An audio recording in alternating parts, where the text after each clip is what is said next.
the main point of advice is to live within lower means than you're taking home. What happens is people make a certain amount of money, and the reason they don't jump is they're already living humbly, and they don't realize they can live even more humbly to give them the breathing room to jump.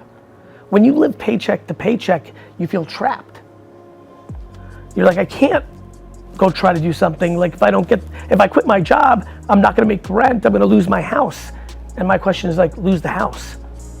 Like go back, like the amount of 25 to 30-year-olds that should move back in with their parents around the world is staggeringly high if their KPI is happiness. One step backwards, two steps forward. Go back, luckily for a lot of people, their parents would be thrilled. Their ego wouldn't be thrilled, right? But, I think my advice to people that feel stuck is you're stuck because you're living within the means of your take home. And if you can go 20 to 50% lower than that, well then you've started to create the room for you to be able to get out.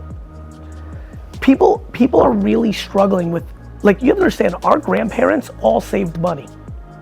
Like that was like number one. That is not even a thought anymore. You make money, you buy shit. And so that has created a trap. And then humility, everyone's posturing. Everyone, people are wasting money. And so, yeah, I speak to a lot of people about this. I'm like, sell your house. You bought a house too big for you. Take back the money, now you're renting an apartment. Now you have a year's worth of going after your dream. This is why I love the youngsters doing all what you're doing now. Like, all I've been pushing for 15 years is like, in your 20s, go for it. Because this is the generation you can live with 4 guys in a fucking studio apartment and eat fucking McDonald's and call it a day. You start becoming 37 and you have a child and like you're in a different game. Like this is a great, but even for a 37-year-old that has a mortgage and if you live more humble, you can like create that freedom. Like, and people are I'm so fascinated by people when I get into like one-on-ones, like I can't fucking, Gary, you don't get it. I'm fucking living bare bones. I'm like, do you take Uber? Yeah, every day. I'm like, that's ridiculous. I'm like, do you order food from, like, yes. Like, I'm like, cook at home. You'll save a fortune. Like, don't take the bus. Like, you're telling me you're miserable. You're telling me that you're fucking soul crushed. You're telling me that you want to live your dream. You're not willing to take the bus for your dream? Then you're full of shit. By realizing that the thing you want to be doing is more important than the short-term ROI of the vanity metrics or the money. I mean, I went through it in a very heavy way. The first 5, I started daily YouTube in 2006.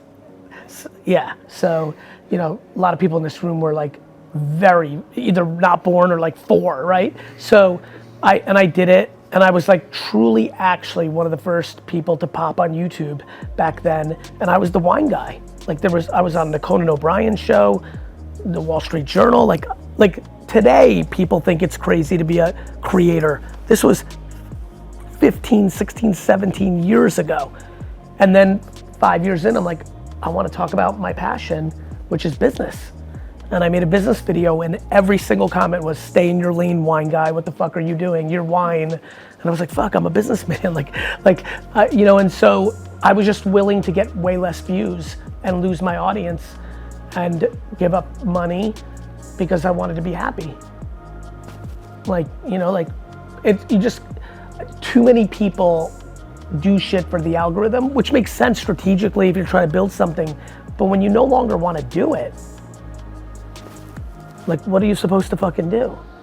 I just think that I'm very passionate about this. I think people stay in shit too long because it's either the financial part or or they try to veer out, it doesn't do well, and they get sad and insecure and they go back to something they don't even want to do.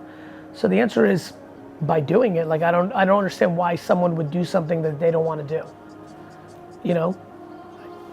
My biggest thing with money always is like, if you're unhappy, like somebody would say, well, Gary, I got to keep up my lifestyle. I'm like, well, readjust your lifestyle. Like if you're miserable making prank videos now, like you don't want to do that anymore. Like you'll go through this for sure. Like when you're of that age and you're making stuff for kids, a lot of times you yourself were in a kid place. You were half kid, half grown up. Eventually you wake up 4 years later and you're like fully grown. And like, you're like, fuck this, I don't wanna do this. But you might be monetizing, you have a good management team, you're monetizing. My big thing is like, take the short-term L and like get a worse apartment. Like, stop buying as much shit. Like, you know, just like fight for the thing you wanna do, you know? I don't compromise on happiness. But I don't compromise on that. I'd much rather be inconvenienced or have less stuff. And I definitely don't care about the judgment. A couple things work for me. One, I'm not scared to lose. So I think a lot of times, a lot of people don't do a lot of things because they can't take the L. You know, and so when you're doing 31 things, like 7 are gonna fail quickly. And I'm just okay with that.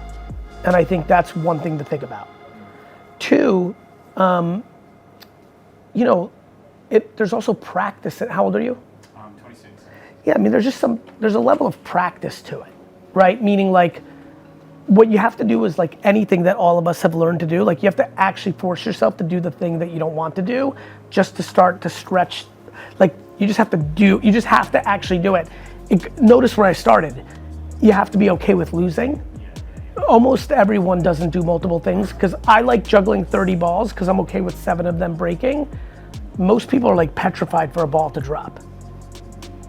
Okay. You see what I mean? Yeah. That's the mindset. Then after that, then it becomes practice.